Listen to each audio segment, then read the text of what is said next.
নমস্কার বন্ধুরা, আমি কল্পনা প্রতিদিনের মতো চলে এসেছি। দেখো আরেকটি ব্লগ নিয়ে। আমি আজকে রান্নার ভিডিও কি দেখাচ্ছি, রান্না কি দেখাচ্ছি দেখো। আজকে আমি এখানে করে নিয়েছি, এই দেখো, এই যে ভাত এখানে করেছি, গরম গরম সাদা ভাত।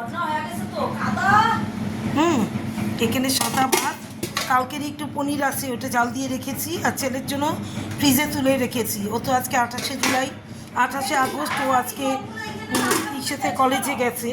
আর এখানে করেছি সেদ্ধ, এই দেখো কাঁকরোল আর আলু সেদ্ধ দিয়েছি, ওটা মেখেছি, তেল ছাড়া মেখেছি। মা তেল খায় না, কাঁচা তেল মানে সর্ষের তেল খাবে না, এর জন্য তেল ছাড়া কাঁকরোল আর আলু মেখেছি, শুধু কাঁচা লঙ্কা আর নুন দিয়ে।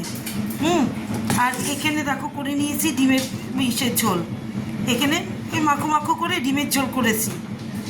ছেলে বিকালে খাবে, এইবার আমি ওই আর আমাদের দুজনের 4টে ডিম, আর ছেলে একবেলা খাবে বিকেলে, এর জন্য 5টা ডিম রান্না করেছি। দেখো তাহলে আজকে আমার মেনুগুলো দেখো তাহলে কী কী। এই যে এখানে গরম গরম সাদা ভাত, এখানে গরম গরম সাদা ভাত, এখানে কালকের একটু পনির আছে, সেটা জাল দিয়েছি, খানিকটা তুলে রেখেছি। এখানে সেদ্ধ আর কাঁকরোল আর আলু সেদ্ধ একসাথে চটকে মেখেছি নুন আর কাঁচা লঙ্কা দিয়ে। আর এখানে হচ্ছে ডিমের ঝোল।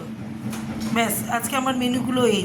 এবার তোমরা কি কাঁকরোল আর আলু সেদ্ধ আর কাঁকরোল সেদ্ধ আলু সেদ্ধ খাও? যদি খাও তো একটু কমেন্ট করে আমাকে জানিও। খুব ভালো লাগে, মিষ্টি মিষ্টি লাগে কাঁকরোলটা, আলুটা একটু নুন দিয়ে লঙ্কা দিয়ে খুব ভালো লাগে খেতে কাঁকরোল সেদ্ধ।